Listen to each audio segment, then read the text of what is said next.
question is, how do we take care of the health of our people so we can continue to perform over the long term? Two lumberjacks every morning, they go to work at the same time. Every day they end work at the same time. And every day one of the lumberjacks disappears in the middle of the day for about an hour. And every day the lumberjack that disappears for about an hour in the middle of the day chops more wood than the other lumberjack. This goes on for months. And then finally, the guy who works all day, he stops. He says, I have to ask you, every day we start at the same time. Every day we stop at the same time. Every day you go away for about an hour in the middle of the day. And every day you chop more wood than me. Where do you go away for that hour? And the other lumberjack looks up and goes, oh, I go home and sharpen my axe. And I think it's one thing to enforce people taking vacation, but I think we don't even do a good job of that. There's a huge difference between taking a vacation and telecommuting from the beach, and I think where we get it wrong is where we allow people to dial in the morning and miss breakfast with their family when they're on vacation, or we expect them to be on the call when they're sitting by the pool.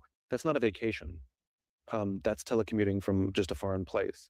And so I think work-life balance is becoming a more complicated thing to understand and achieve because of this world we live in, where now, distributed workforces are now a thing where you can work remotely, and how and when people work, and even what the definition of a full-time job is all changing.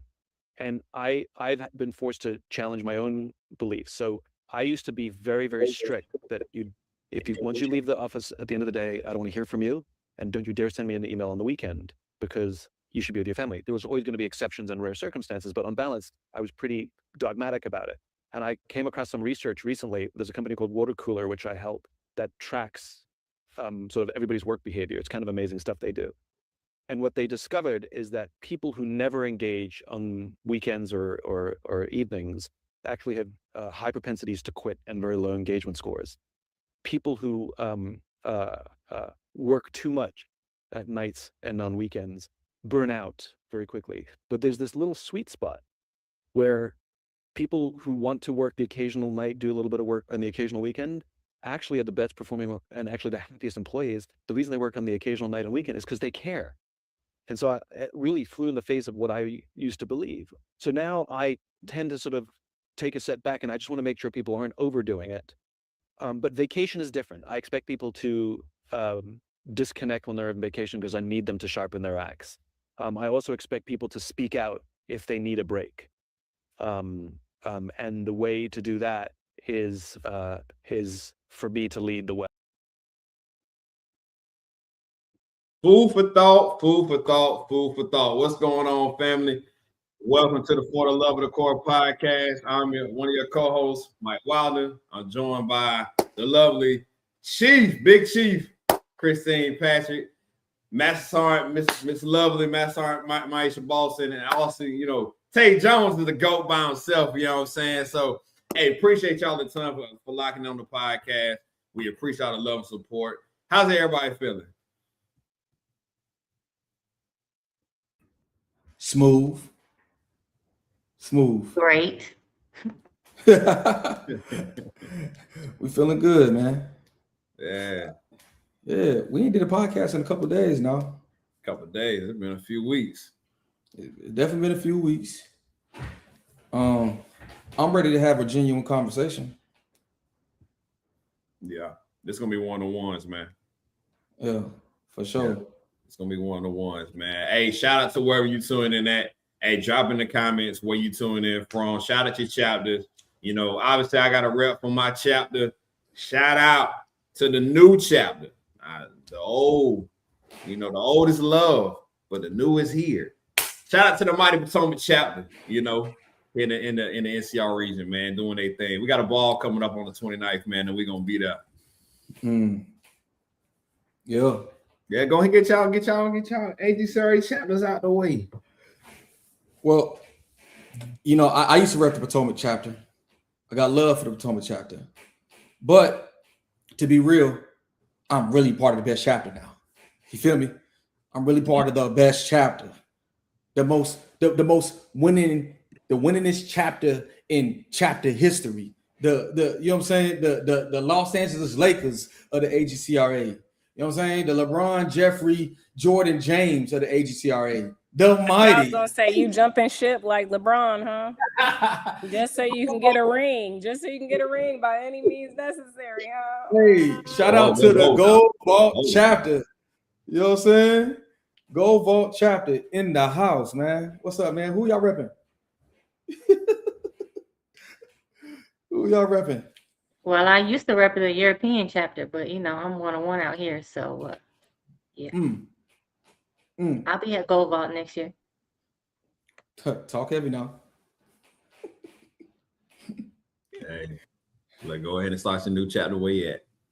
101. But hey, man, shout out to everybody. AGCRA, we appreciate the love and support that we get from the National Executive Council that's headed by Dr. Clark, our AGCRA president. We appreciate, you know, his support, his love, the way that he continues to mentor us in this space. Greatly appreciate the partnership and collaboration that we're able to do with AGCRA. If you haven't read the most recent letter of 1775, make sure you go do that too. A lot of phenomenal reads in that magazine. Hey, shout out to Chief Pitney. I want to shout him out real quick. I don't know if he's watching on the live, man, but he had a lot of great articles in that magazine. So shout out to Chief Alexander Pitney, you know, always doing his thing. So without further ado, we're gonna go ahead and get into it. But like I say earlier, Aegis For the Love of the Core will be on tour in the next couple of weeks. So we're gonna be live in effect for the Potomac Chapter Ball on August 29th, located at Crystal City, I think Crystal City Marriott, I believe, in Arlington, Virginia. So we'll be down the 29th, and they'll also be live in effect for the AG reunion. We're gonna be live there in Louisville, Kentucky, the weekend of September 11th through the 13th. So hey, pull up. If you're in the Louisville, Kentucky area, man, pull up, say hey. If you're in the NCR region for the ball, pull up, say hey. And man, hey, it's a blessing. We getting ready to be on tour, man. So we in a whole new space now. So complete blessing. So without further ado, you know, let's get into it, man. You know, we talk about leader burnout. We titled this a little different. We can say leader burnout, but we went a little deeper on this one. Seeing leader burnout.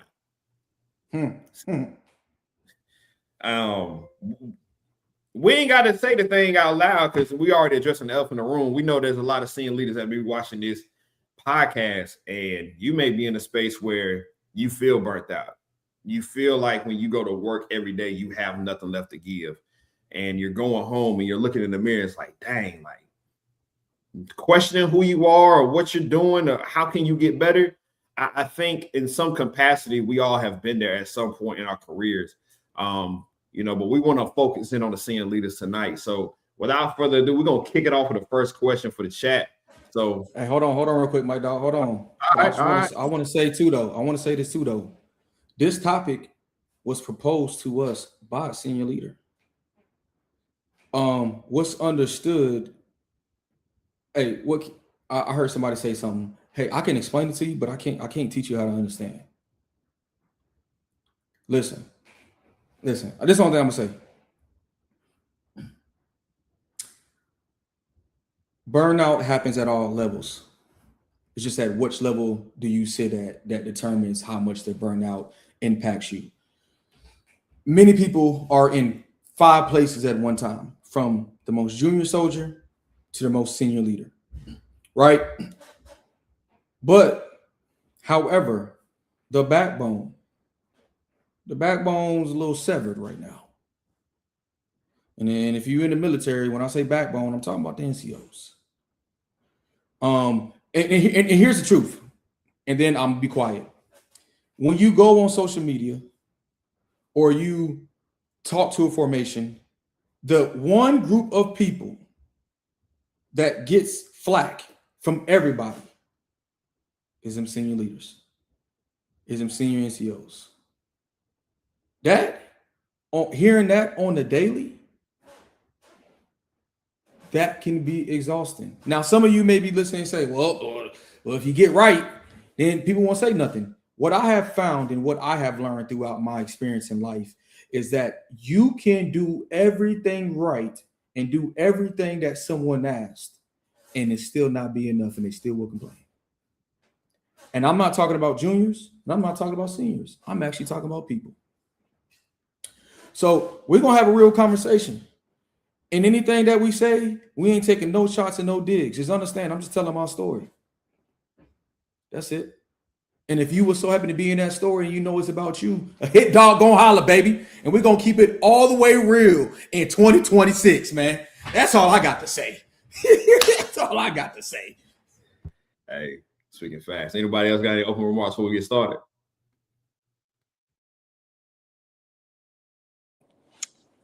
So what I would say is like I think everybody's perspective on burnout is a little bit different.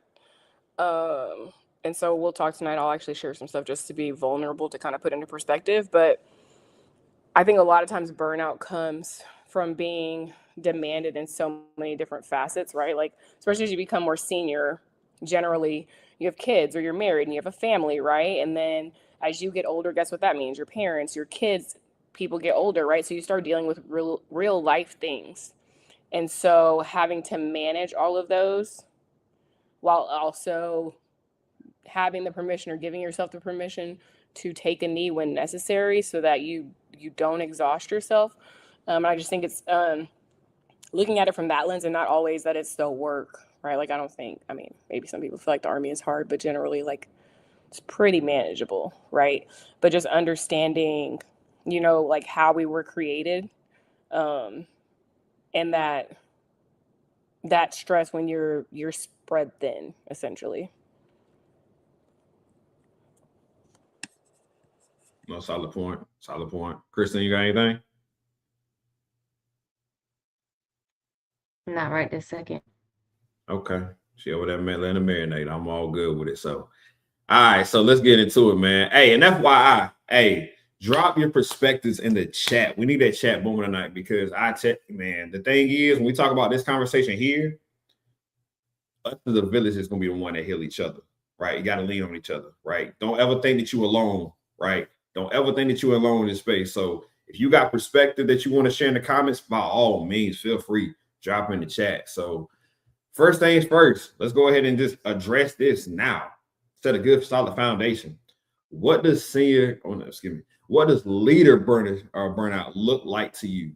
What does leader burnout look like to you? Anybody want to swing at this ball first? Okay. I'll start. Okay. Here's the thing about burnout that's so unique. Burnout don't always look like somebody that's falling apart. Burnout doesn't look like a dip in performance either.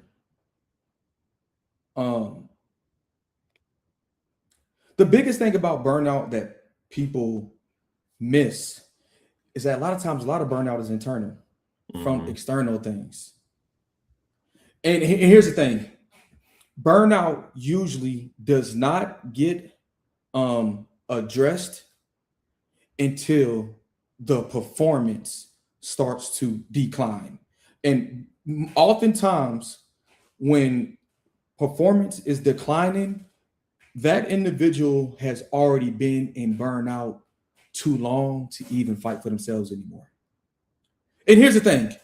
A lot of times burnout doesn't happen from the things that we can do. It's from the things that we cannot do. Burnout usually happens from things that we can do. It's just that we're doing it too much, or the expectation for us to sustain at doing it at this level is there. Hold on. Let me cook. Burnout is that first sergeant that is the number 1 out of 5 first sergeants that always has to do all the taskings because the other first sergeants don't plan properly, and then you constantly go to that person. Actually, burnout looks like that reliable person that is reliable to everybody. Burnout to me looks like somebody that can't have a bad day because somebody else don't want to carry their weight. And because somebody don't want to carry that weight, that NCO don't want to develop that soldier that is underdeveloped because it's too much for them to give time to them. So then I'm going to pass it to the one that I know can handle it. You know what I'm saying? And so what I say, so when the question asks, what does burnout look like? When we talked about this, the thing that struck to me is that, can burnout be seen? at the early stage? Or is burnout a feeling first before it's an appearance? You know what I'm saying? And the last thing I'll say is, my bad. The last thing I'll say is burnout looks like constantly chasing that next thing because you're not happy about where you are. You realize every promotion you didn't got, whether you're in the military, not in the military, you thought the feeling of that promotion was going to be something that it was until it became, and then the feeling that you thought that it would be, it wasn't. And then you realize that the thing that made it the most significant was the process that got there, not arriving. What I'm telling you is, man, some of us be burnt out because we be so focused on trying to get somewhere instead of just being happy about like enjoying the process of getting there. That burns us out, man. Your expectations burn you out. Let me stop. All right.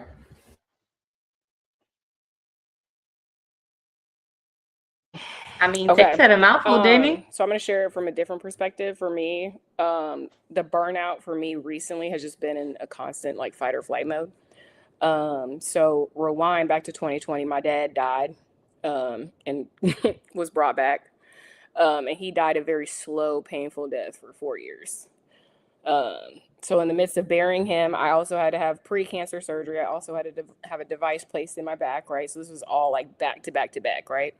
And so for me, it was not external because my performance didn't diminish, right? I still was getting promoted. I was still competitive amongst my peers. I'm still showing up for my soldiers, but I did not get appropriate time to grieve, right? Like we were in the middle of getting ready for exercise in Korea. And so I'm still getting calls while in California trying to bury my dad, right? Most people will say, hey, it's inappropriate, but I'm also not gonna leave my team hanging. So, if they call, they're gonna get help. But like, did you really need to call me kind of thing, right? And then so for me, and us women can speak, right? But the more stress we carry, it affects our cortisol levels, right? So for me, it wasn't like I'm emotional, I'm angry, any of those things. Like I gained weight because I was, and I still am in a constant fight or flight. So now I'm trying to, like, I'm still passing height and weight. So that wasn't an issue, but still, like, I wasn't myself anymore, right? So anybody that knew me should be able to observe, right? But to, some people's point of like, hey, we need to lean on each other. Like, there's got to be a space where it's safe to be vulnerable, right? To say I'm not okay without being judged, right? Or the gossip, whatever else, right? So a lot of times we'll internalize it, or it will be with those people that we have outside the military. So then even now, right, my mom was just given a terminal diagnosis right after getting PCS within a matter of 2 weeks. Then today, my brother died, okay, y'all? And by the grace of God, he's stable and sedated. They got his heart started back again, right? So like I have not been able to come out of fight or flight for 6 years. It's just been constant. So the burnout for me is still trying to do everything well, right? Like I still have to be a soldier. I'm a senior non-commissioned officer. So, I was running a brigade S1. Don't know what the future looks like right now as far as what job I'm going to be doing. And then I'm who everybody got. I'm it, right? Like now my brother, he's in the hospital. My mom's in the hospital. It's just me. That's all we got. So trying to be there for them, right? Then I still got to be a mom. I got a kid that just went to college, right? My friends, blessing, they dropped him off for his first day, but having to miss milestones like that, right? And then now getting the little two ready for school. And so for me, burnout has looked like still trying to show up for myself with all the external variables that are pulling me and that are important, right? So it's like, yeah, my profession is important. So I have to do things to maintain that. My family is important. So I need to do things to maintain that, right? And then with my family being sick, still trying to show up and support them. And so that's for me where I burnt out, and it took a toll on my like physical health, right? And my mental. Yeah. So I don't always see burnout as just job specific, right? Sometimes it can be everything else. And so it's just like the job is the addition to, but I do agree to what you're saying, Tay, too, is like one, as leaders, we have to know how to delegate, right? Like, soldiers are not going to learn unless you give them the job. And guess what? They're going to fail at it sometimes. And so you being that buffer of like, take it on the chin, but you know that it gave them an opportunity to grow, so that you're not overwhelmed. But then also, to your point, is like, there's times I tell my soldiers or people come in, that's not their job, and we have to do these things right now. And so that's not a priority. You know what I mean? Like, they're going to have to delegate that to another section. And so also being able to be an advocate for your section to say, hey, cool, got it. We'd like to support, but A, B, C, D, E, and painting it for them as to why you can, right? Like, but you've already established a reputation that they know if you could, you would. So kind of like having that equity in a cup so that when you need to cash a coin, you got it available to you, you know? So I think that that's really important when it comes to work, to just try to create those boundaries. Now, depending on the climate, depending on, you know, for us, Sergeant Major, Colonel, XO, not everybody is going to be amenable to it. And it's like, well, too bad, so sad. But for the most part, when you build that trust and equity, when you say no, your no means no, and they understand that it's for good reason.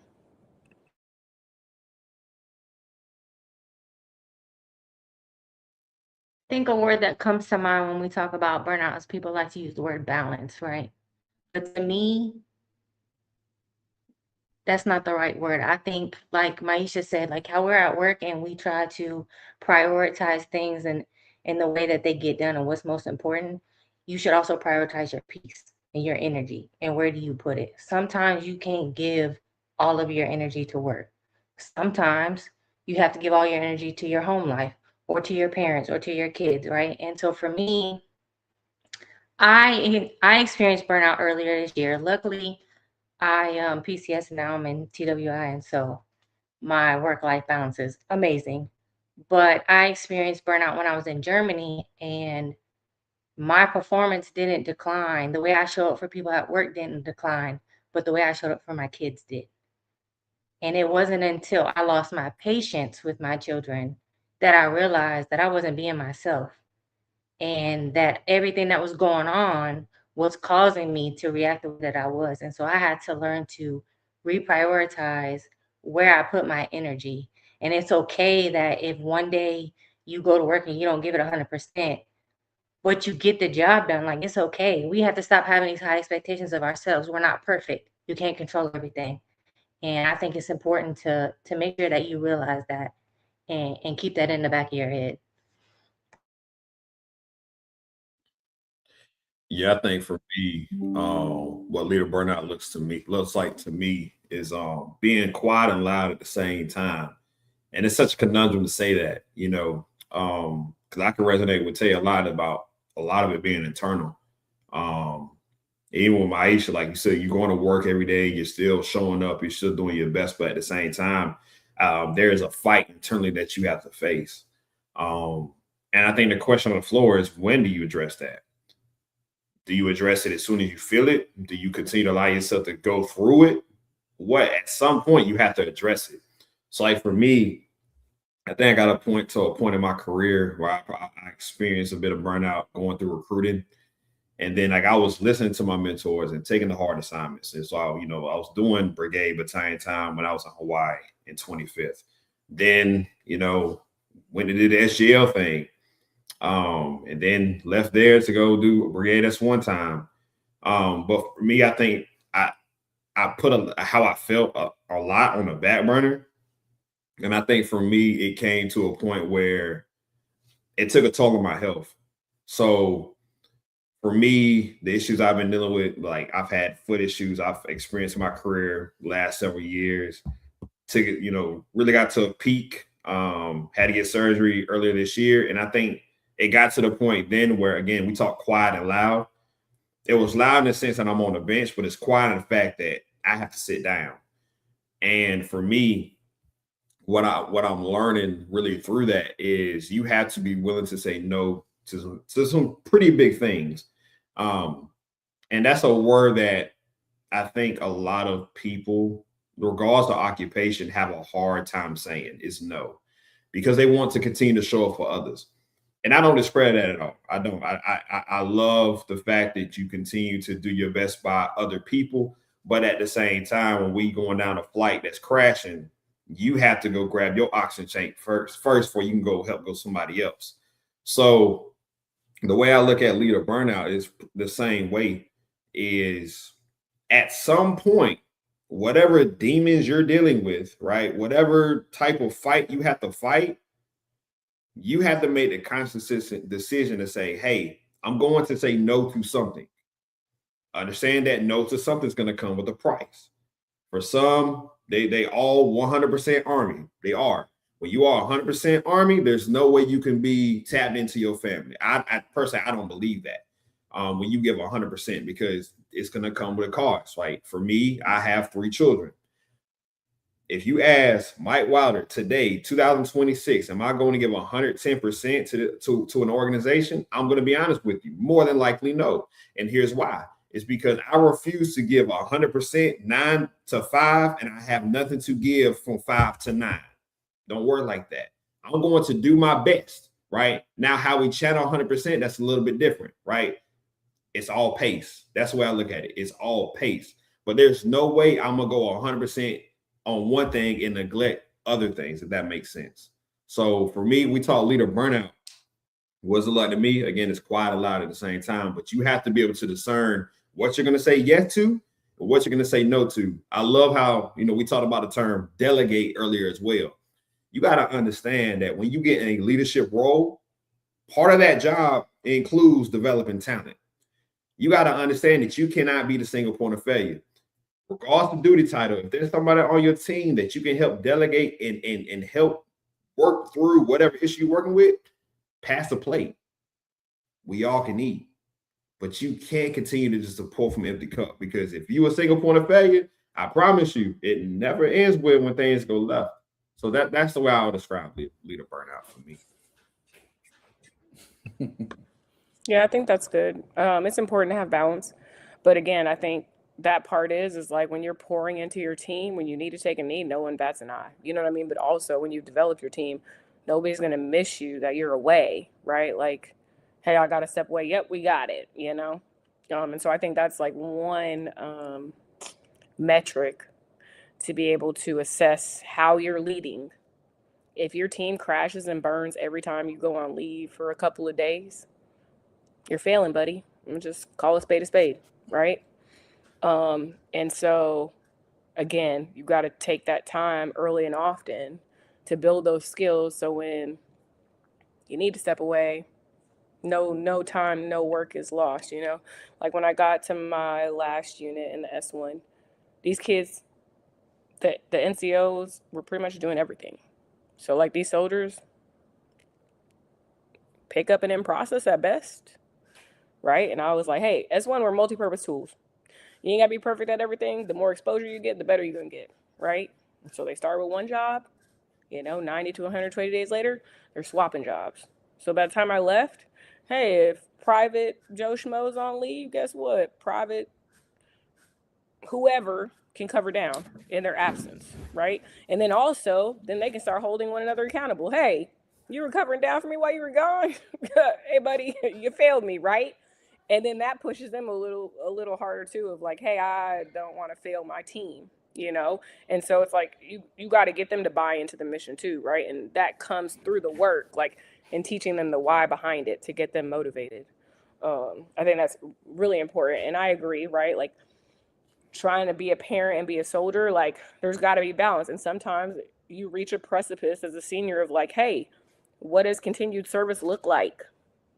Because to say like, hey, I'm only going to give you 70% because I got to be a parent, is that fair to those soldiers, right? So maybe it's, I don't need to run an S1 anymore. Maybe you're looking and talking to your career manager of like, hey, I know KD-wise, this is what I need to do, but for my family, right now, that's not it, and having those honest and hard conversations. And it could, unfortunately, fortunately, stall your career where you're at. Hey, I'm going to retire as a sergeant first class. I'm going to retire as a master sergeant, whatever that looks like. But understanding that you also can't be selfish and take those jobs that you're not going to show up for those kids for, So, hey, maybe I'm going to be a SARC Maybe I'm going to be an IG. Maybe where it's like, I'm only responsible for me, and I'm working, doing my job for the Army, but my decisions are not going to have any negative impact on these soldiers that are seeking development and mentorship and leadership. So those are the other things that I think you have to assess given whatever your season in, right? And maybe that season you have to take a knee, and after you're done taking that knee, you're ready to get back in the fight, you know? And so I think Facts. that's the other piece I wish that I learned sooner, right?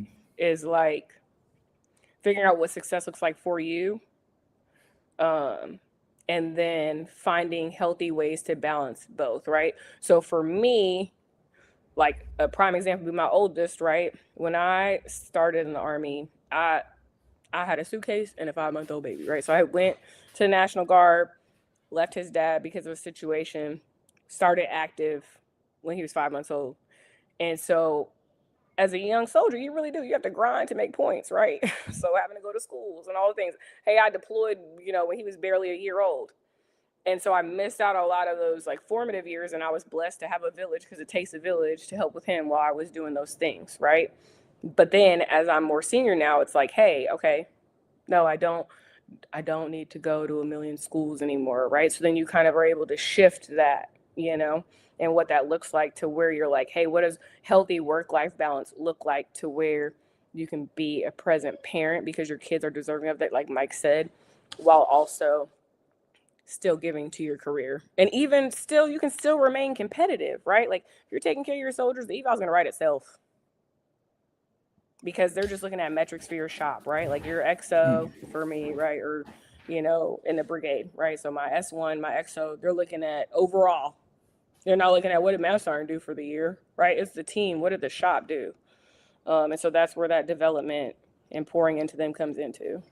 The work's going to get done. Either you burn yourself out and do it all, or you teach those guys and you do it as a team, right? Many hands makes light work. And so that's where, just some thoughts as far as that burnout and balance and all of that. Yeah, let me jump in and let me address some of these comments real quick. Trey Penn, we have to learn to lean on each other and not hold things in when we know we're not okay. And I agree. Burnout impacts that though. Because when I'm burnt out, I don't trust, because that's why I'm burnt out anyways, because I didn't trust enough to tell you that I wasn't okay before I wasn't really okay. You know what I mean? And that could be for a multitude of reasons: life, circumstances, experience, leaders, situations. However, facts. Hey, Ricky Cassie, 16 years in and finally decided to get help for my mental health. Listen, it don't matter that it took 16 years. But what matters is that on the 16th year, you decided to take the step to address that. Anybody watching this, you don't got to wait till 16 years. I'm going to say something maybe a little controversial. But when I think back on it, I probably was mad because I wasn't thinking like them. Everybody on this panel can attest to this. When we came in the military, when we came in the Army, sick call was frowned upon. Oh, listen to me. I'm going somewhere with this. When we came into the Army, going to sick call, getting a profile was frowned upon. You was weak. You was labeled weak. You wasn't labeled tough enough. You wasn't. You walked around with the label of you don't know how to persevere. You don't know how to endure. And so a lot of us, hear me, walked around with injuries that were never treated, and this led to our burnout 10 years later. Hold on, I'm going somewhere with this. Us, the older generation, probably not as much now, looks at the younger generation because it's like, you going to sick call for what? You got a profile for what? You 18. Talk to me. What's up, Christine? Jump in. Go ahead. I think that when you grow as a leader, you got to get out of that mindset, right? Because not everybody is the same. Not everybody's tolerance is the same, whether it's mental or physical. Your body is not my body. And we should want people to take care of themselves so that they can stay in the fight longer and have more longevity. That way that they can continue to give back to the force.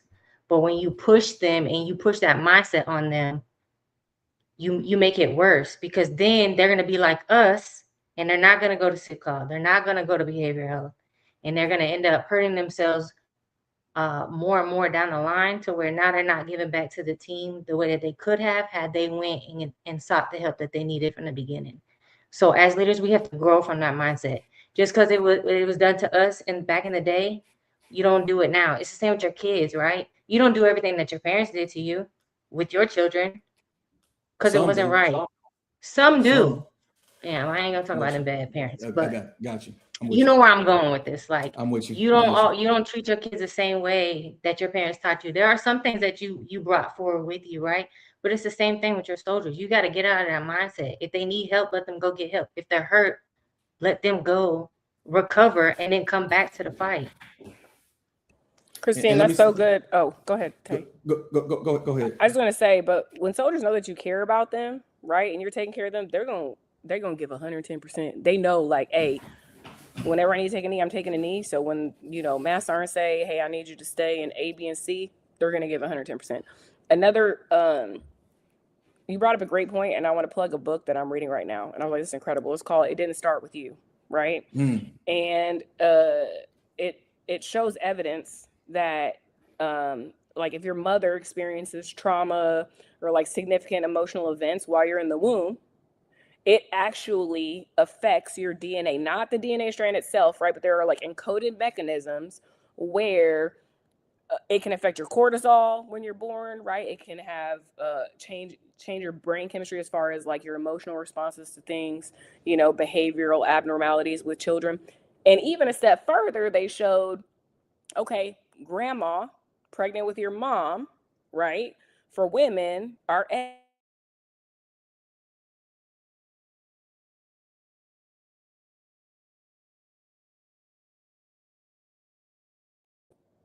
and so it can travel 3 generations. Now, for me, looking at the Bible, it says, right, 3rd and 4th generation. Oh, wow, look at that. And scientifically, it proves that. But just going to show where you're saying, hey, one size doesn't fit all.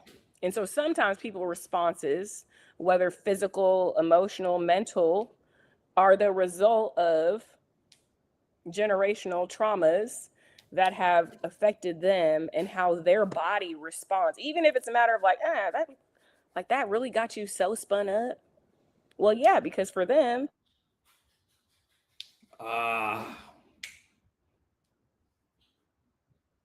Let's give it a couple seconds real quick. She's probably going to jump off and jump back on. While we're waiting for her to jump back on and finish her point. Boom, go ahead. Sorry, I don't know what happened. Yeah. But yeah, so it may be significant, right? And so comparison is a joy thief, right? Like, as a kid, I went through, foster care, right? Molestation, you name it. Like, I can go down the list. I joke that I could write a book and they probably think that it was fake, right? So for me, it was something maybe like, like, just dust that off. That may be the most significant thing that person has gone through.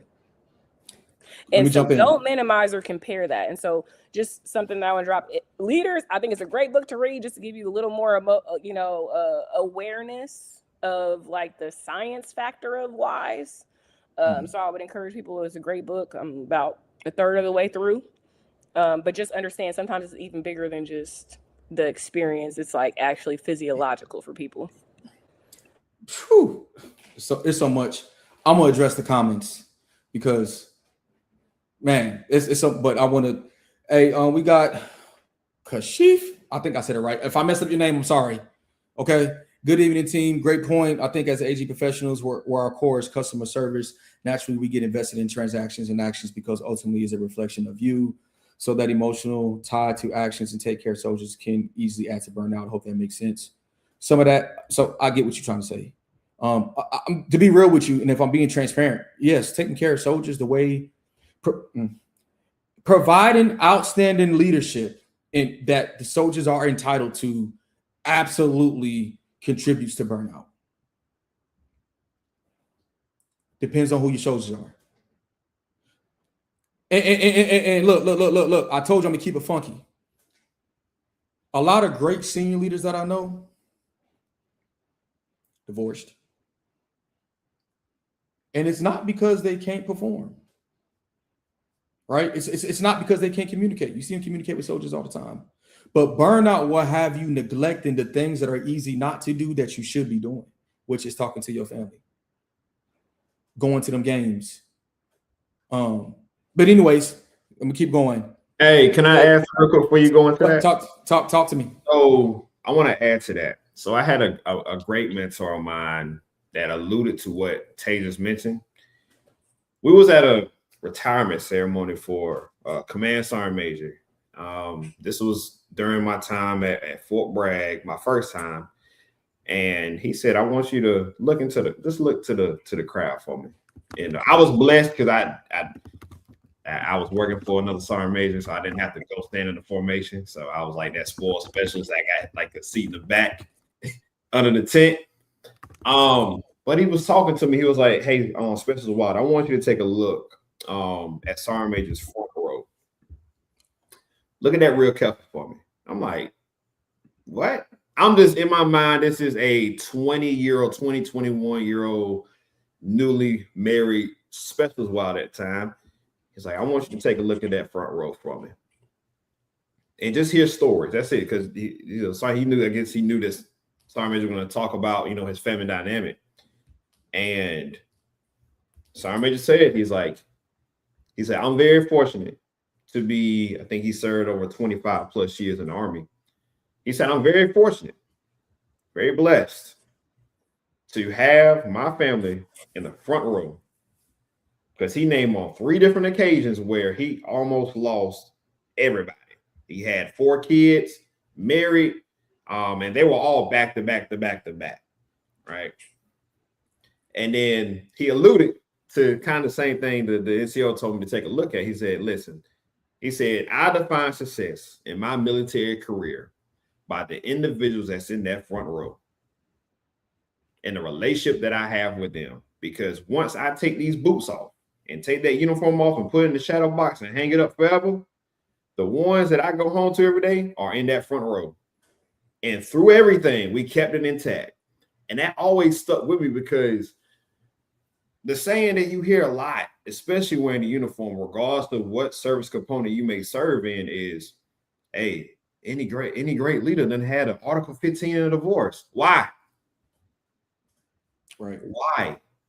I hate that stigma because I do believe that you can serve in this uniform and be a great husband, a great father, a great wife, a great mother. But just like Tay said, you can get so wrapped up in the grind. Then guess what? Like my experience when I was in Hawaii, I was a platoon sergeant and I was the battalion. That's when SYC. I would go to platoon sergeant meetings at 5 o'clock in the morning before PT. The first time I was like, hey, we doing platoon sergeant meetings every day, 5 o'clock in the morning. So that means I got to get up at 3:30, leave home at 4, then make it to the meeting by 5, go do PT, and I'm still not leaving work till 7 o'clock at night. Guess what? That's taking a toll on me being present at home. When I go home, I don't want to go talk to my spouse. I don't want to go talk to my kids. I'm mentally drained. You got to understand something. This profession comes with a cost. And you got to ask yourself, at the end of the day, regardless whether you do 4 years, do 15, 20, whatever, you get DD-214 or you get your retirement papers, who's sitting on that front row is the ones that need to matter the most, period. Let me jump in. Burnt out leaders develop burnt out leaders. Let me say this. Our command sergeant majors and sergeant majors right now, a lot of them were serving at the time where deployments were 15 months. Now, for somebody who's listening in and like, okay, what Sergeant Jones, why is that significant? Because I told you burnout's contagious. So since they served in the deployment zones for 15 months, come back for 12 months, and then be gone for 15 months, they had to develop a callus in certain areas of their lives in order to go forward and do what was asked of them to do. Now, if you're watching this and you're not military, I'm not talking about if you agree or support wars or none of that stuff. I'm talking about this is what our senior leaders were going through. Case in point, You look at what they're saying about the sailors. You got people talking about these sailors who are saying all of these things when in fact history showed that no naval fleet has stayed at sea that long without porting. But people are comparing their experience to this and saying because it wasn't as bad as mine's, it's not that bad for you. I'm telling you right now, senior leaders, that's what creates burnout. And look, I'm gonna keep it real. This is why us senior leaders are burnt out. I'm not, for some of us, we're not burnt out because of the soldiers. Hold on. Tay Jones, that's me. Some of us burnt out because burnt out senior leaders didn't burnt us out. And nobody checks that burnt out senior leader for whatever reason. I told you I'm going to keep it real with you. And listen, and the thing about being a burnt out senior leader is a lot of times you don't recognize that you are a burnt out senior leader until you come home and your family's gone. Boy, they've been packing in front of you the whole time. Hey, girl, they've been packing in front of you the whole time. They was gone before they left. You just didn't pay attention because you were so burnt out that you became callous to everything that you should be paying attention to.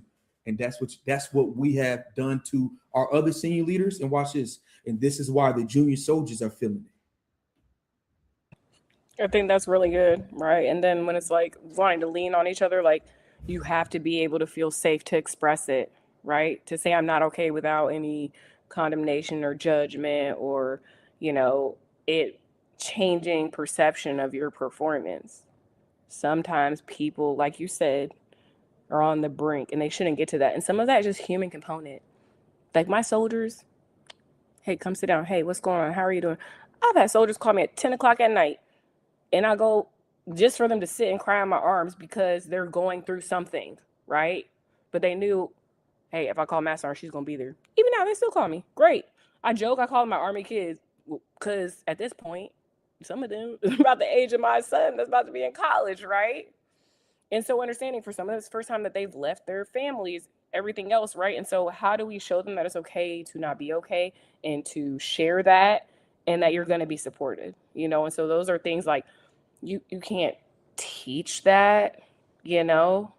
Like being empathetic and compassionate, it's like, I feel like you either have it or you don't, because even if it's like forced and you're just trying, people can tell it's disingenuous, right? And so it's just one of those like, treat people the way they want to be treated, just like you want people to treat you the way you want to be treated. Not the way I treat people the way you want to be treated. Well, maybe they don't want to be treated the way that I want to be treated.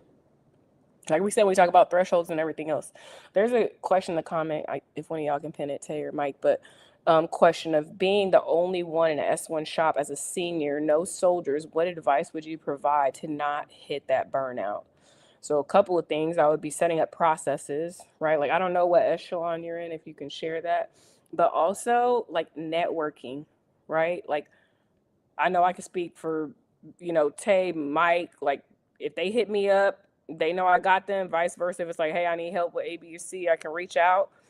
Like that matters, and not with the, oh, well, I know something you don't know or whatever. Prime example, I had to put in compassionate because my mom got a terminal diagnosis.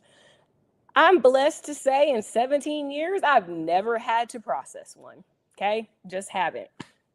For me, I see it as a blessing because ain't nobody got to that point where they needed one, right? But hey, okay, am I good? Do I have everything? Can you check this over? Boom, boom, boom. Okay, because you've done one before, right? And so being able to build that community of like, hey, I need help with A, B, or C. So you're not in the fight by yourself, even though you may physically be by yourself, just understanding that you still have a village. And so building that village, and then leaders, making yourself available. And again, without judgment, without any of the extra, just being a good battle buddy. Stepping on you ain't gonna get me no closer to where I want to be. You can get to the top, climbing on people, using them like stairs, but it's gonna be real freaking lonely. Okay? Or you can come up together, arm in arm, at whatever pace you're at. Hey, maybe you a couple steps behind, but we still locked in to get to whatever that is that you desire to be, because you're gonna get there. If it's meant for you, it's meant for you. So getting your community, getting your people, right? Making yourself available so that when somebody is going through something, they know, hey, I know if I call Joe Schmo, they're gonna pick up.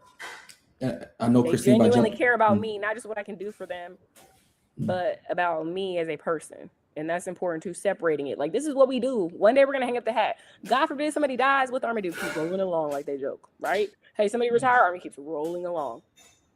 So this is a time stamp in the entire span of your life, but it's not your identity. And so caring about the person inherently is what's really important. And the only thing I would say is, I know Christine gonna jump in because I know she got some experience from her last where she was, and she's gonna speak her piece to it.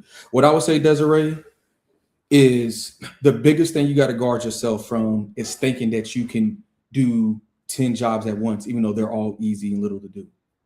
Right?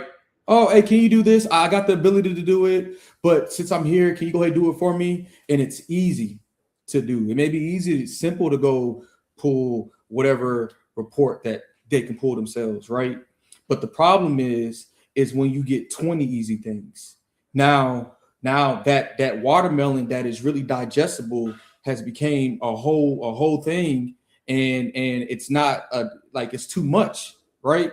And so biggest thing is knowing that you cannot be in 2 places, 10 places at once. And I'm gonna tell you something. I'm gonna tell you something genuine, because I'm talking to me as I'm talking to you. Is don't let your ego put you in competition of proving that you can be 10 people in 10. That's the biggest thing I would tell you to guard yourself from, is pride and ego in competition with yourself, of you proving to yourself what benefits them, that you can do all of these things by yourself. Because it's not that you can't. The problem that you're going to run into is people are going to expect that you continue to do this over the period of time, because you have showed them that you possess the capability to do it. Mm-hmm. And training up your company training rooms, right, that are submitting the stuff to you. If you set processes, templates, etc., the more you can give them the how-to and what right looks like, the less work you're having to do on the back end, right? So you being at the battalion level, like I said, whoever your training room people are, typically they have some kind of IPSA access to at least submit the PARs. So developing those people that are submitting it, so you're getting a quality product versus a whole bunch of quantity that you're trying to either go through and fix or constantly kicking back and forth. The more that you can provide them with the right, it's going to save you time on the back end until you do get soldiers in. I also want to add, I'm kind of going to step away from the soldier aspect. You're not a robot. You're a human, right? And so we get so caught up in what can we do to make sure we don't burn out as a soldier or as a leader, and the things that we need to accomplish. But you also need to find an outlet. Whatever it looks like for you as a person, feed yourself, fuel your joy. That way, when you do have bad days or overwhelming days, you can go find that outlet to get rid of whatever just happened that day. And you have to understand that there will be days where you can do 10 jobs at once, but there will also be days where you can only do 1. And that's okay, because you're human and you're not perfect. So stop treating yourself like a robot, and understand that there will be good days and there will be bad days. But you have to find something that feeds you as a person and as a human. That way you can lean on that when you have those bad days.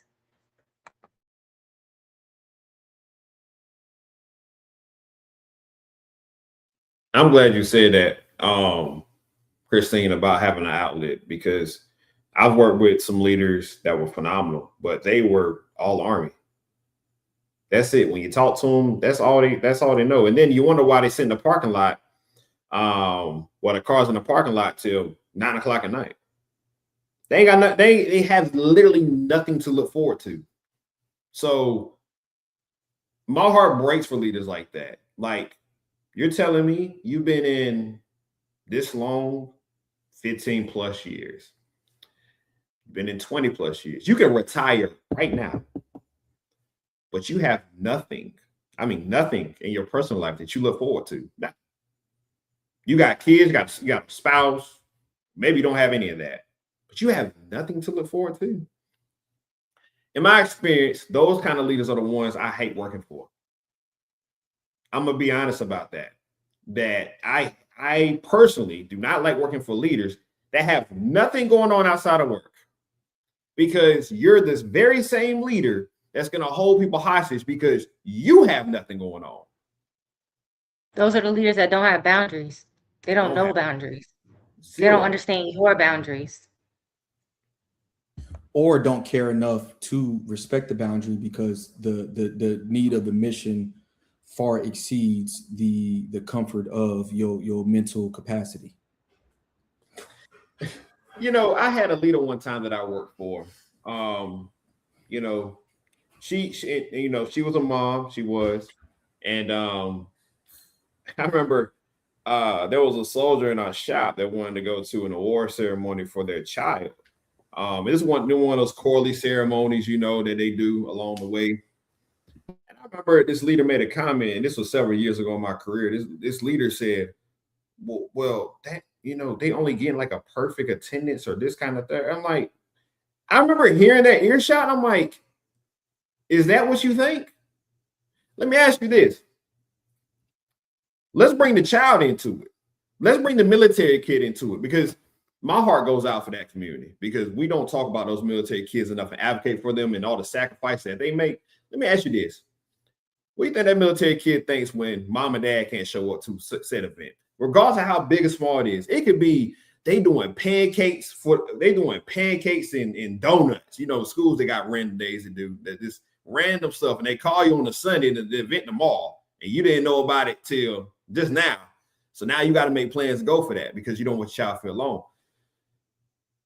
The kids will want you to show up, don't matter what they got going on. And it really breaks my heart when you hear leaders like, oh, well, that's not really a big deal. Now, maybe not a big deal to you. That's a big deal for that kid, though. That's a big deal for that. It should be, at least. That should be a big deal to that parent.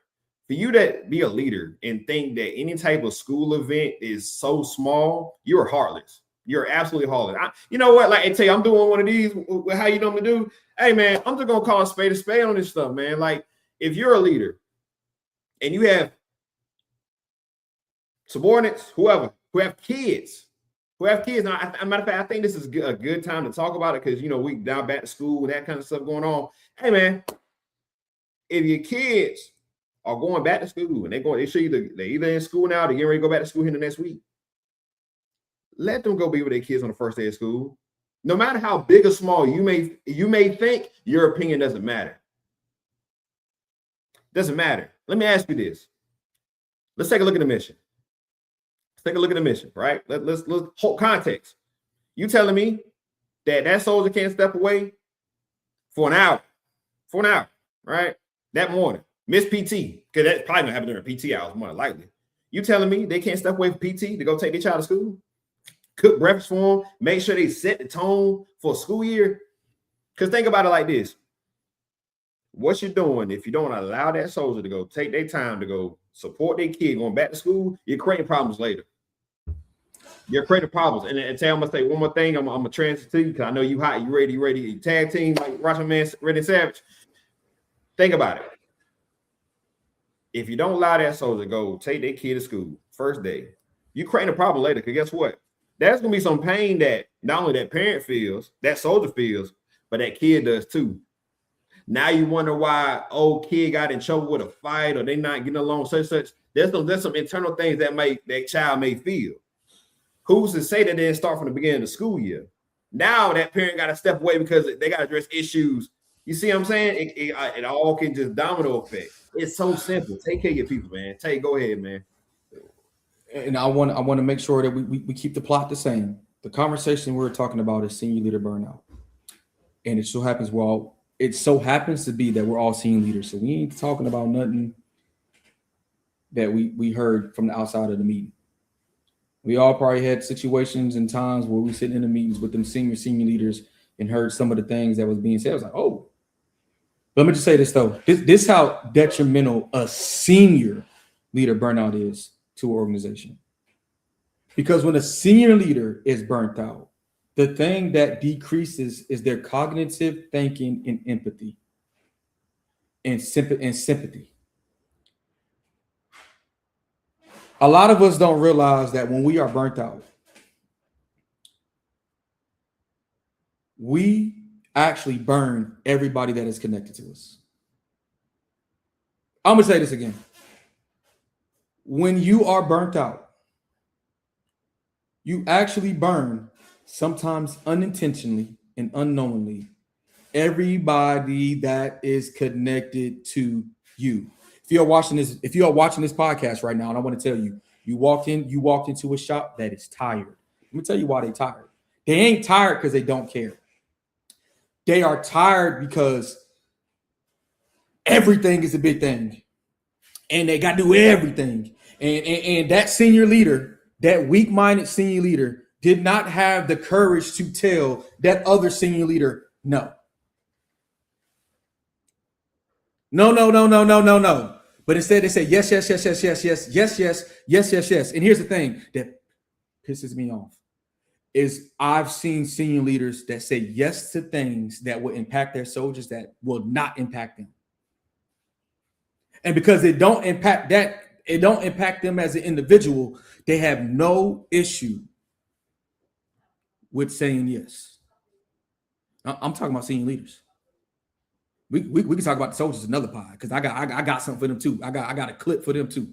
But right now the clip is aimed at the seniors. And so I say all that to say, our jobs as senior leaders is to set the environment that makes it conducive for people to grow. Don't get me started on some of y'all installations because y'all terrible. Some of y'all who advise decisions and or make decisions, you are so far removed from what it is like to make a decision that does not impact you that you don't think about that no more. It's easy for you to go senior leader to go to your kids' school stuff because ain't nobody gonna say nothing to you. Yeah, y'all stop me from wrong now. We're gonna keep it real. You're hitting the nail on the head right now. We're gonna keep it real. And so all I'm saying is this. If you don't care about burning out the people that are supposed to protect you when we go down range, I'm saying this. Our job is different than any other job in the world. Because unfortunately or fortunately, if we all go forward, these four right here are going to have to ensure that I'm on my game so that way I can get back home to those that love me. And guess what? I got to do the same for them.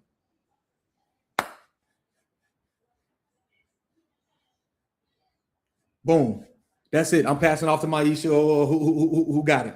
Nah. So two things I want to say real quick, right? Because we talked a lot where people will like push metrics and all of these things to say whether you're successful or not, right? And so, from a G1 standpoint, they're only looking at numbers, right?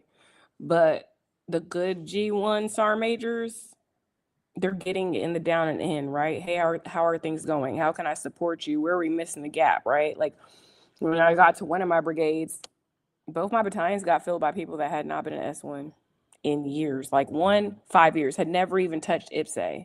And now this person is supposed to lead soldiers that doesn't have the development that they need, right? So it's like, hey, okay, suggestion for me was when we have people that have been broadening for several years, drill sergeant, you name it, when they come to the installation, maybe they spend a couple months in a G1, where they can shadow and get some OJT again. Maybe they're bouncing between the battalions or brigades, whatever echelon they're going to be at, to kind of onboard them so they're not starting from scratch. The other thing is to say, hey, like my soldiers, hey, okay, how are you?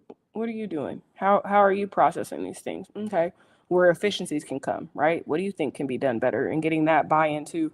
So that's one thing is like having seniors, like, don't just look at a number and be like, oh, they're sucking at, SG line D93. Okay, well, why? Have you talked to them? Is it just that they don't care, or are they undermanned?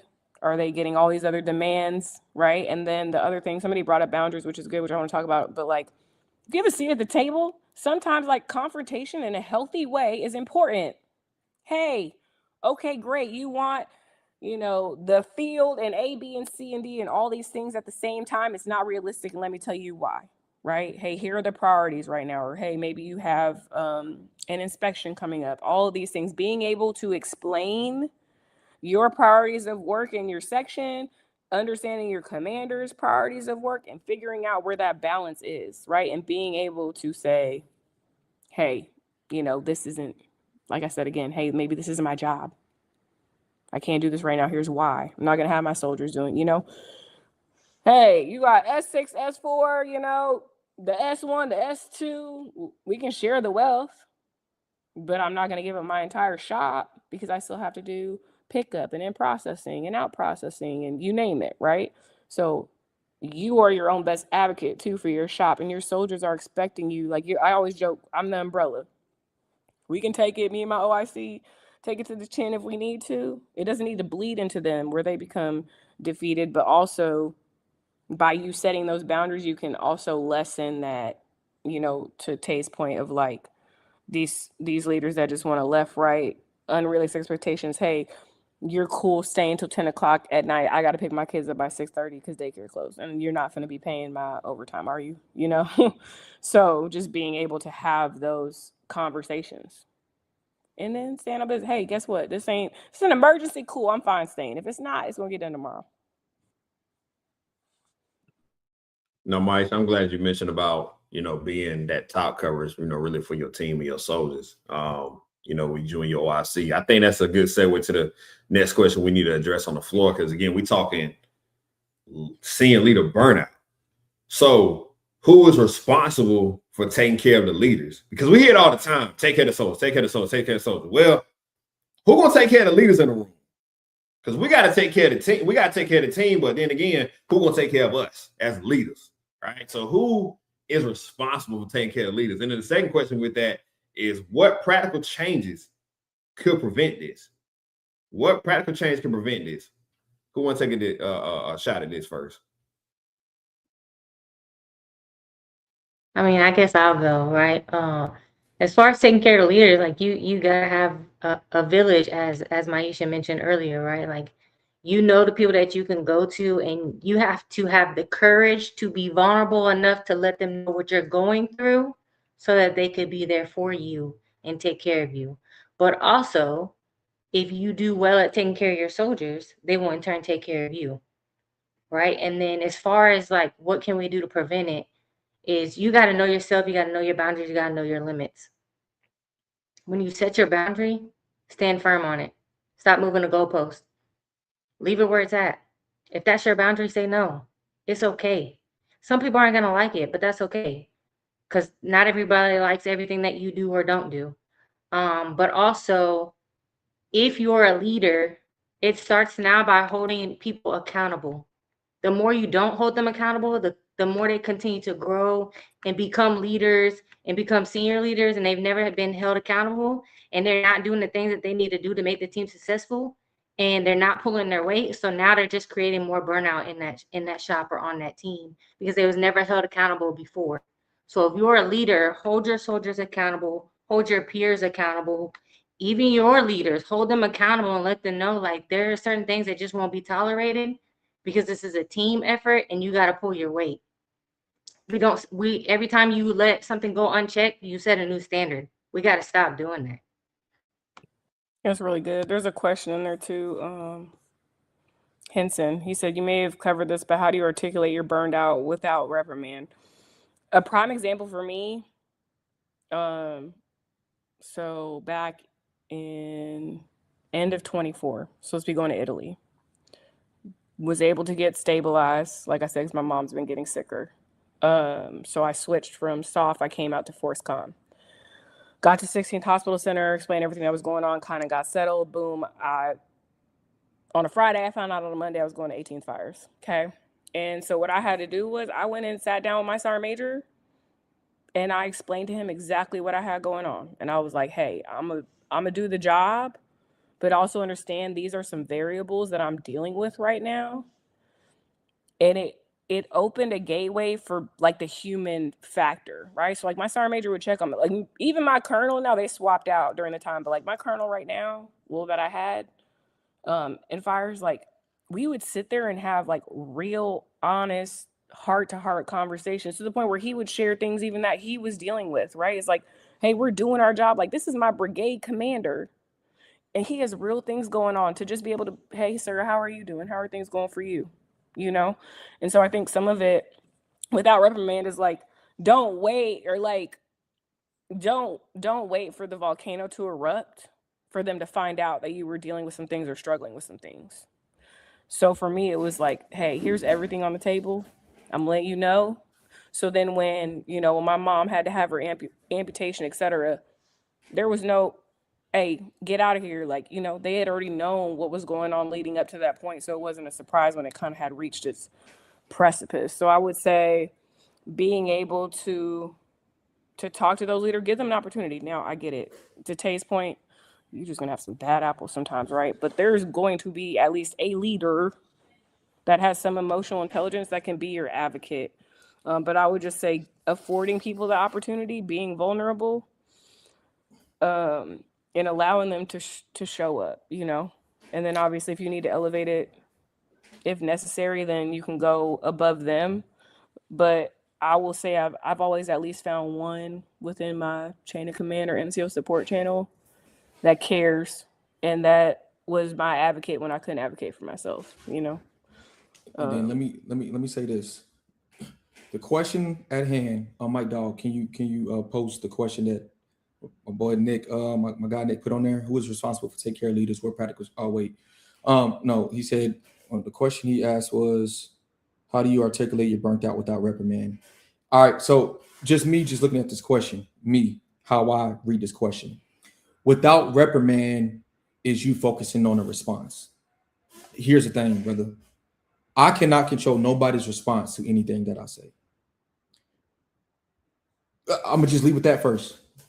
I cannot control nobody's response to what I say. But if I, as a senior leader, am going to a leader about being burned out, depending on my relationship with this individual will determine how I articulate my burnt out feeling, internal feeling to this leader. If I don't have a relationship established, I will say enough for the burnout to be released from me into the ether, and then kind of and that's when I will wait for their response. Now, if their response is not engaging in like trying to dig deeper, not that I need them to ask me questions to say something, but if their response to my vulnerability isn't matched with sympathy or empathy, then I'm not going to continue the conversation with them. I'm going to go find the right one to go talk to. And so what that means for us as senior leaders, and I'm just hinting, you asked a question, but I'm talking to all of us. We have to be okay with going through 99 no's to get to the one yes. I have to be okay. I have to be okay with talking to leaders, senior leaders, to find the right leader that could talk to me, because the burnout thing is deeper than is greater than anything else that we're talking about right now. You know what I'm saying? Don't worry about no reprimand. You know what I mean? The part that you worry about is putting yourself in a position to have a conversation with somebody that is willing to listen, and not just listen, but take action on what it is that you're talking about. So what's up? That's a good point. I'm gonna give a practical example. Hey, my mom in the hospital, she fell, fractured her femur. They found out the cancer metastasized all over her body, right? I talked to my brand new senior rater. He's like, hey, I got you. Go back, take care of her. We'll figure it out. He made a few calls. Boom, we're going to take care of it, right? Get to brag. A captain calls me and says, hey, asking what's going on. I'm like, hey, who have you talked to? Oh, I'm not really. Long story short, he's like, well, technically you're AWOL because I'm the only one that can authorize you to be gone. I was like, okay, all right, well, put me on leave. It's fine. My supervisor said he'd talk to you in Sergeant Major. No biggie. When I got back, talked to the battalion commander. He's great. He's like, hey, I can't imagine what you're going through right now. I'm so sorry. But for me, it was a learned opportunity. I told the captain, I said, I'm no longer going to discuss my mom's health with you, right? Boom, firm boundary. You put me on leave, great. Got the time covered. Moving forward outside of processes, you are not entitled to this sensitive information because you met it with a lot of I said he lacked emotional intelligence is how I shared it. And I also I said, hey, then he tried to come to me and I said, hey, I don't want him in here. And I would like to explain moving forward how he can do better as a leader. I can understand processes. I've been in 17 years, but I also understand that if my soldier gets a Red Cross message and has to burn out, I'm going to go in IPSA and take care of him. Right. And so it's like, again, like I said, you're going to have leaders that have it and some that just don't. And it's okay to then establish boundaries moving forward with them to protect your own mental well-being, your own emotional well-being, right? Like, hey, okay, you've shown me who you are. I believe it. I don't have to burn myself out trying to get you to understand.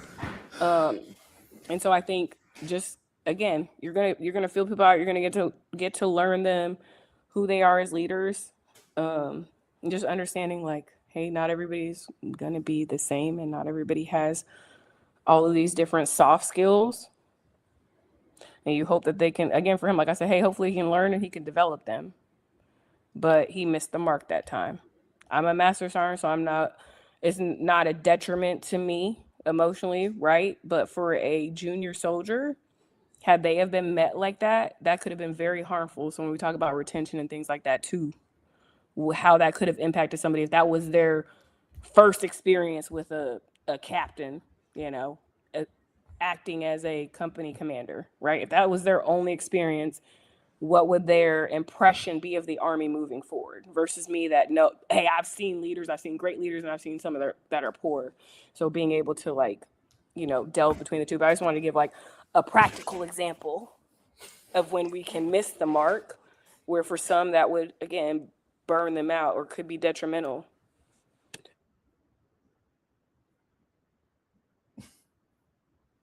That happened with my mom. My mom had a severe stroke because she had a brain aneurysm. She had blood clots in her brain. And I say that to say this. Oftentimes, and it's really in senior leaders, we struggle with revealing personal things to our senior leaders or our peers. The conversation we're talking about is burnout. Sometimes we are burnt out because we don't know how to let out, and we don't know how to. It's okay to be weak in a vulnerable space. Like, oftentimes, oh my goodness. Hey, Tate, can I stop you real quick? Being vulnerable is not weak. Being vulnerable is not weak. Correct. It takes courage to do that. Correct. I'm not saying being vulnerable is weak, but I'm saying oftentimes we are like in a weak state of mind, in a weak space when we are vulnerable. I am broken, and I don't know if I want to tell you where it hurts at, right? So that means I got to expose myself to you. That's kind of like what I mean when I say that. I lost my train of thought. I forgot what I was gonna say. I'll say with that, bro, why you trying to get your thought together, man? But it when you in those spaces like that, it requires trust. Regardless of who you can tell senior leader to subordinate, senior leader soldier. Like, no matter what the conversation is, there has to be a level of trust.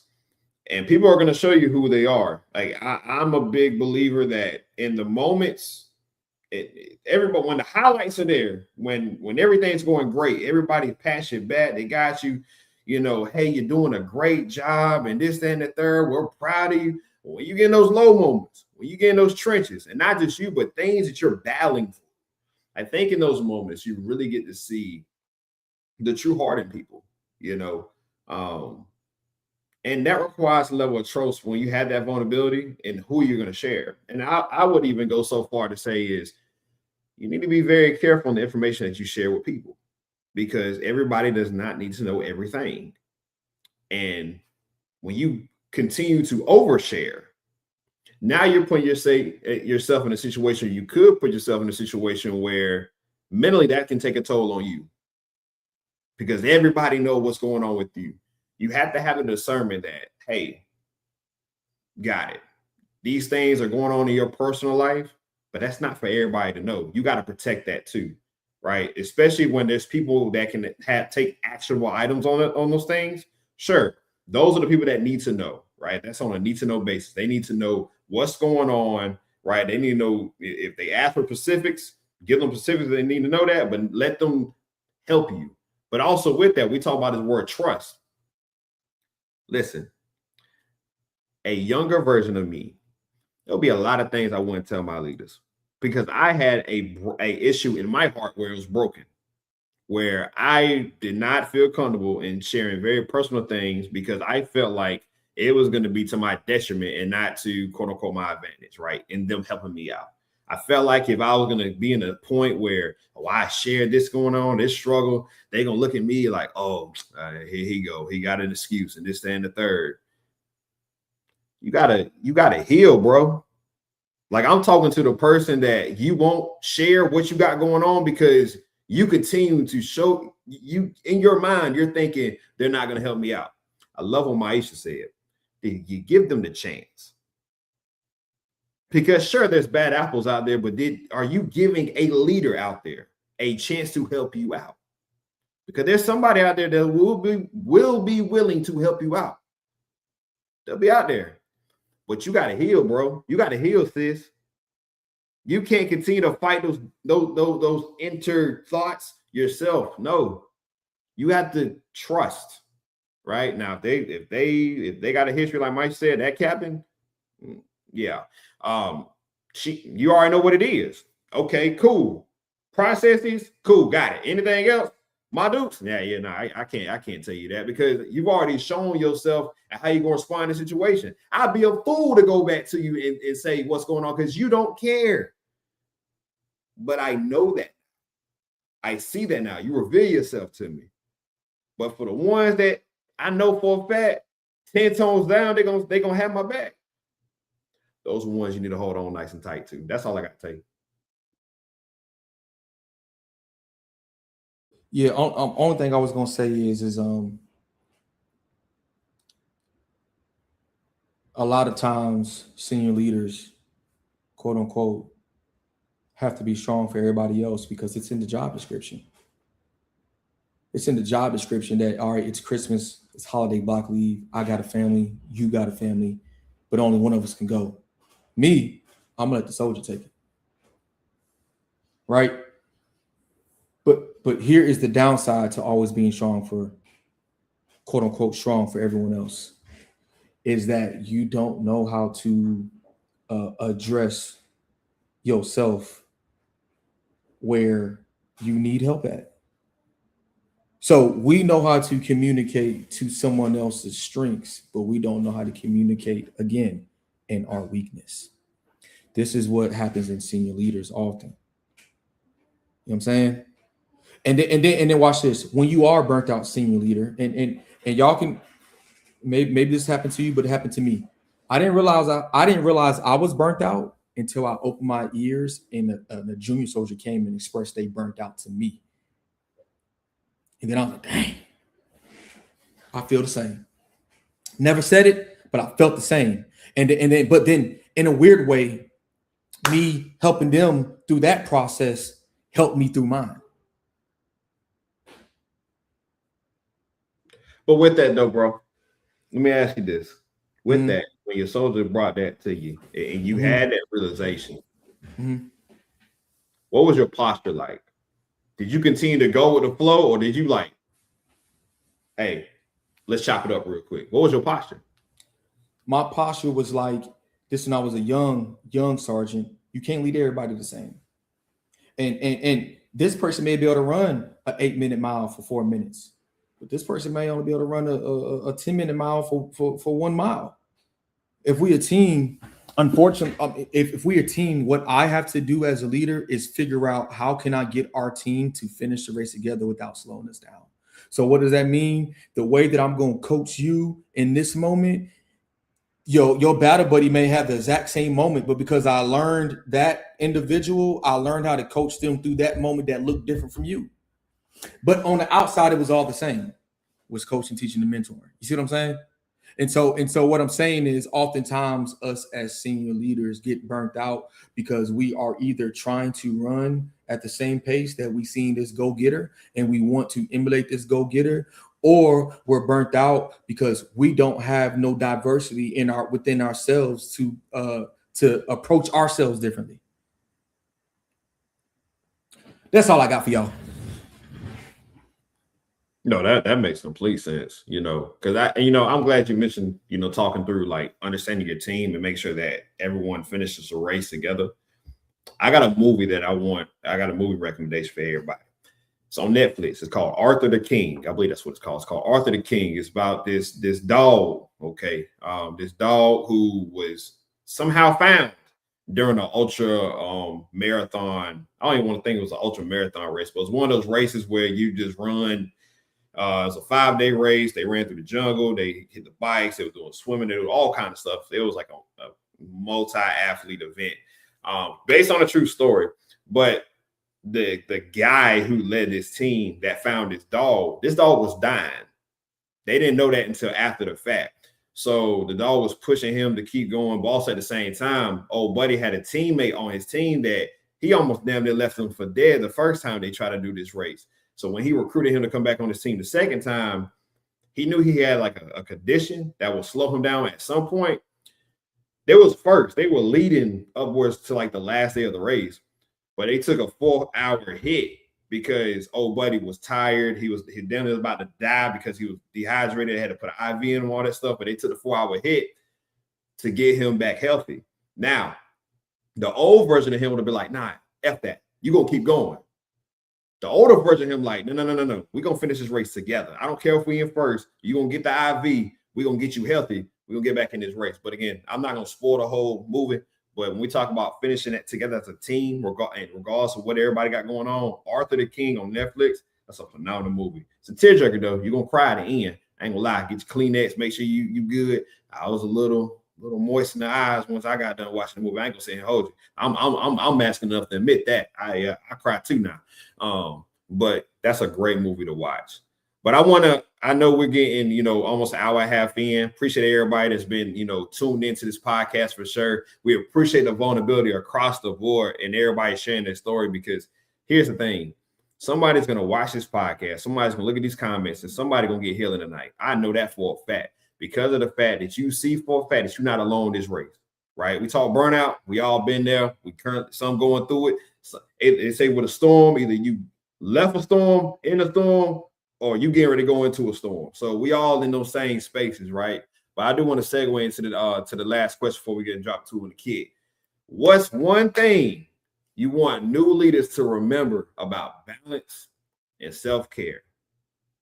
What's one thing you want new leaders to remember about balance and self-care? I'll start this one off, team. I'll start this one off.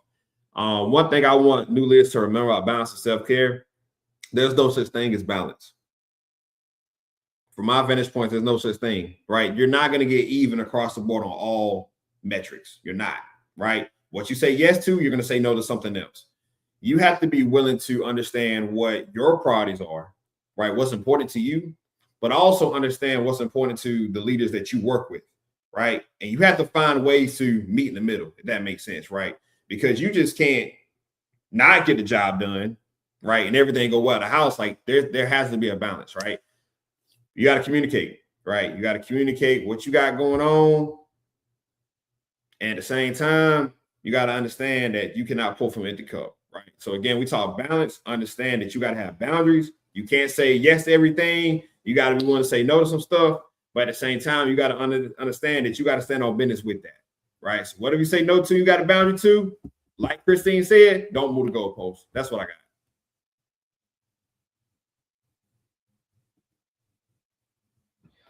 I'll jump in real quick. What I'll say is, don't sacrifice the person to become the leader. There's always going to be another tasking team. There's always going to be something to do tomorrow. There's always going to be another suspense. There's always going to be something hot, right? And just remember, the rank, it is something you wear, but it don't got to be everything that you are either. Feel me?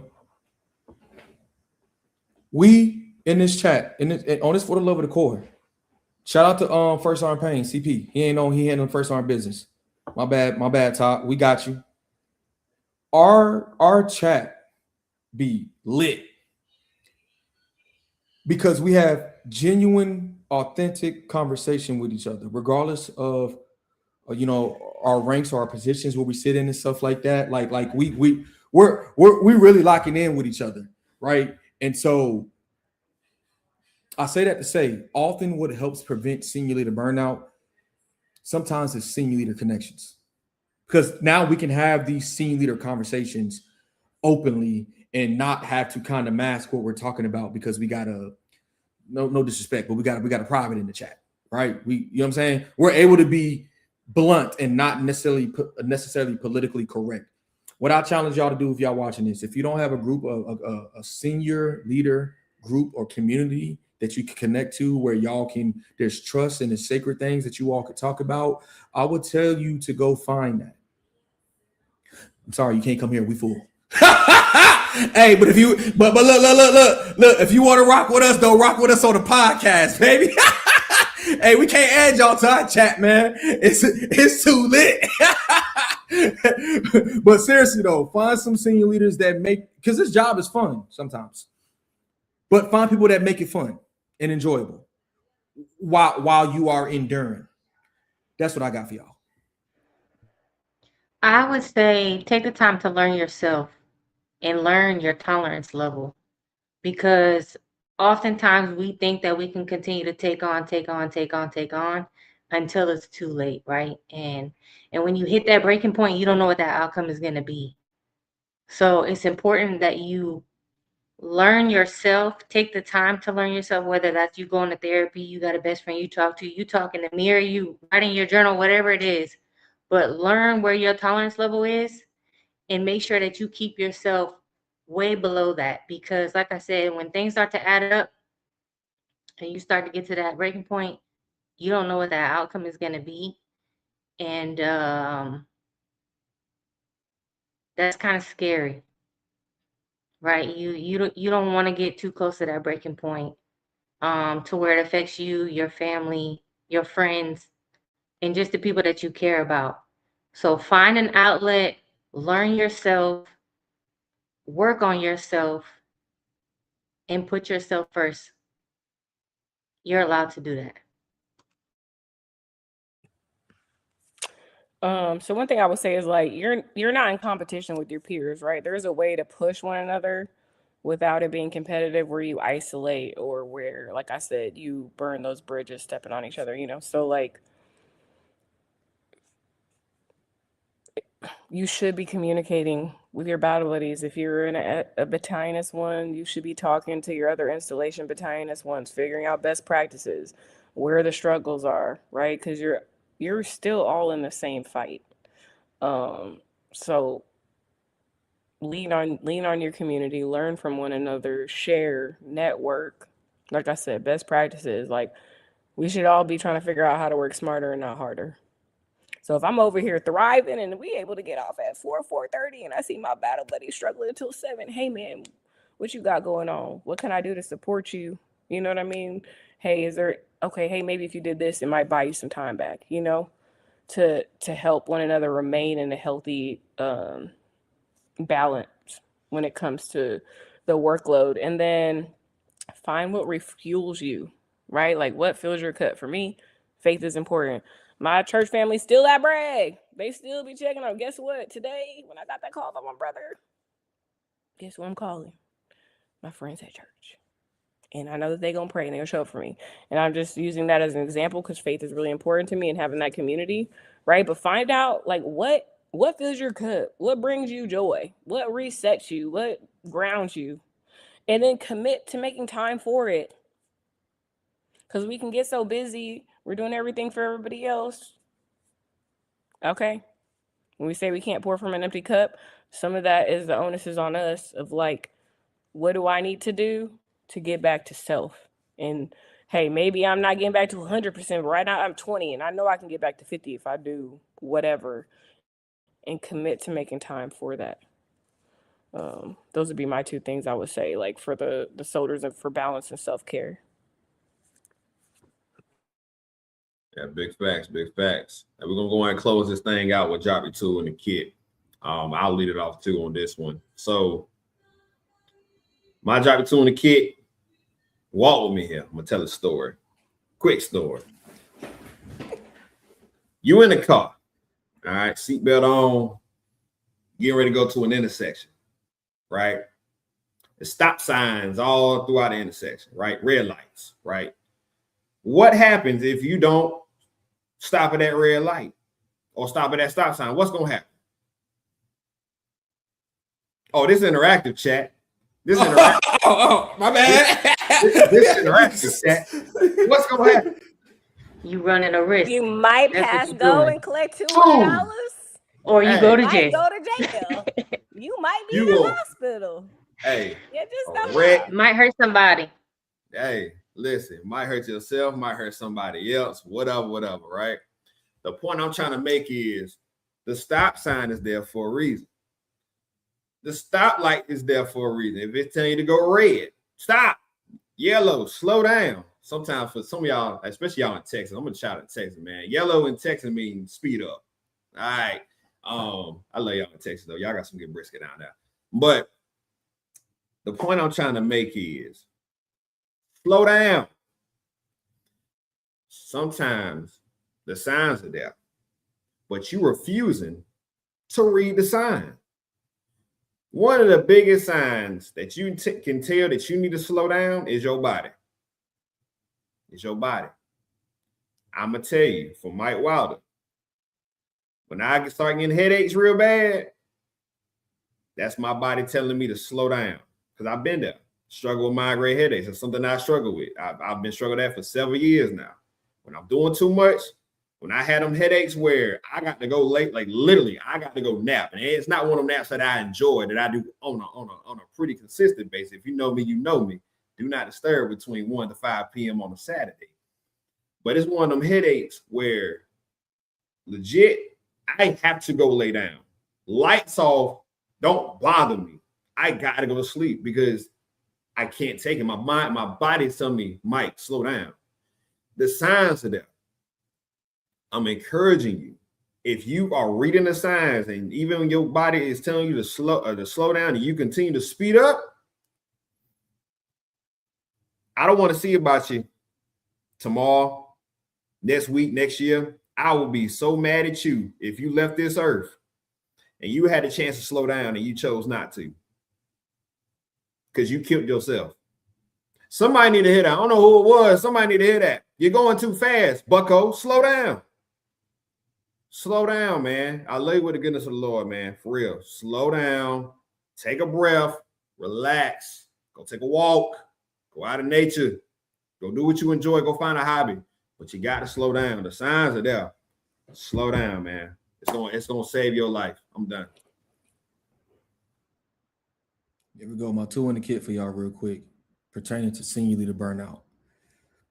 Notice we never said that you won't get tired while you're doing this race. We ain't saying like you ain't never gonna feel no type of stress and that you ain't never gonna feel no type of pressure. We ain't said that. What we are saying is this.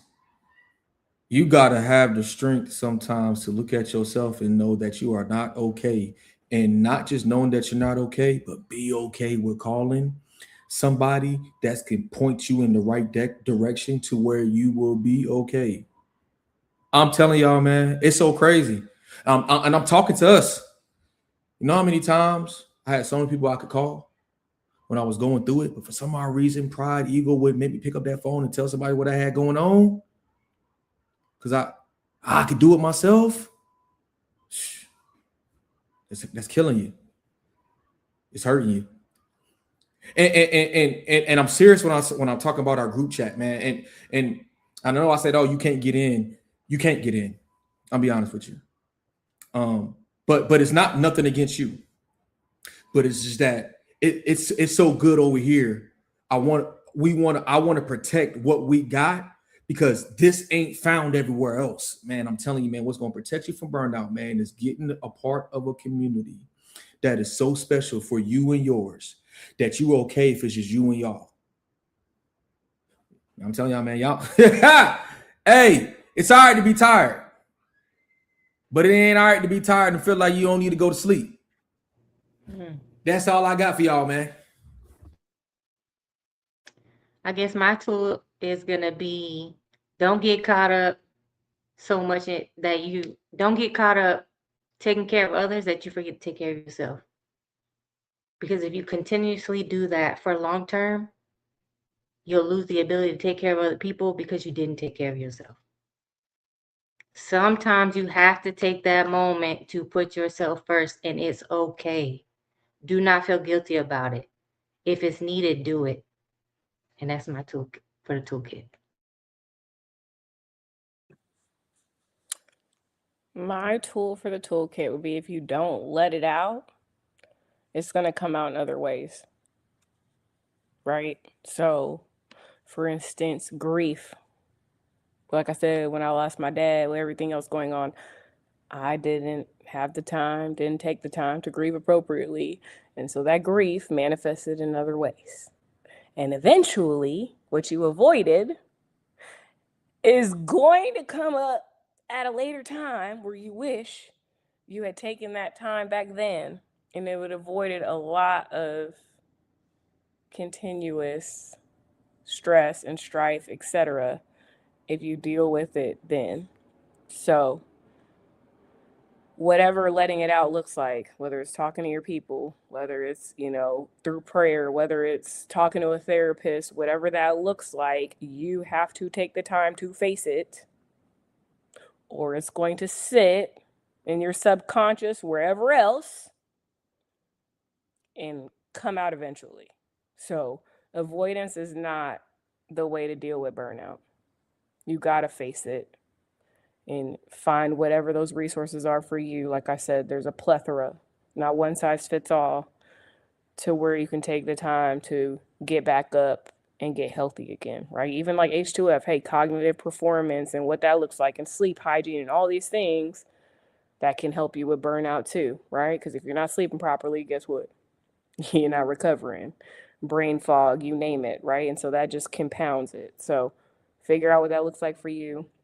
Let it out, or it's just going to sit in your rucksack until you're ready to face it.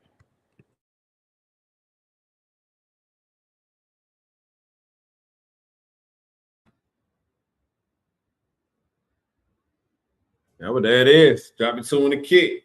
Hey, man. Hey, really appreciate y'all pulling up tonight. Before we go, man, we got an announcement that Christine want to make to everybody. What you got, Christine? I just want to throw the plug out there for TWI. The Milper message dropped on Monday. If you don't know about the opportunity, go read the Milper message.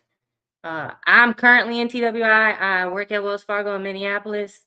I'm learning a lot about corporate America, but also just there's a lot of similarities between the Army and corporate America, and it's expanding my thought process on certain things that payroll happens, that takes place in payroll and in corporate America, that we might be able to bring back to the Army. So if you think you might be interested, go read the Milper message. If you meet the prerequisites, apply, drop the packet. The worst they can say is no. But if you don't ask, the answer is already no anyway. And the deadline for the parts to be at proponent is August 31st. So go read the Milper message. And it's like 5 different places where they can go for the next TWI. I think like one is in Atlanta, one is here in DC. It's like a few of the locations, right? I think there's 4 in the Virginia area. You got 2 in Arlington, 2 in DC, and then there's Wells Fargo's off the table. It ain't coming back next year. Sorry. But there's one in Wisconsin, and the Milper message is going to break down which rank requirement for each place. But it's a great opportunity. I mean, look, I got pink nails, so I'm just saying. Hey, but there it is. Hey, take us home, baby. Hey, listen, them board files opened up today, man. May the odds forever be in your favor. Let the Hunger Games begin, and I'll see y'all on the other side. Hey, thank you for tapping in, tuning into the pod. Hope y'all got something out of it. Stay tuned for more announcements. Hey, for the love of the core family, man, you're going to find us in the Potomac chapter at the Potomac Chapter Ball, cutting up, tearing up. If you see us out, man, you see us, say something, speak. We all family anyways, man. Love to y'all, man. Peace out.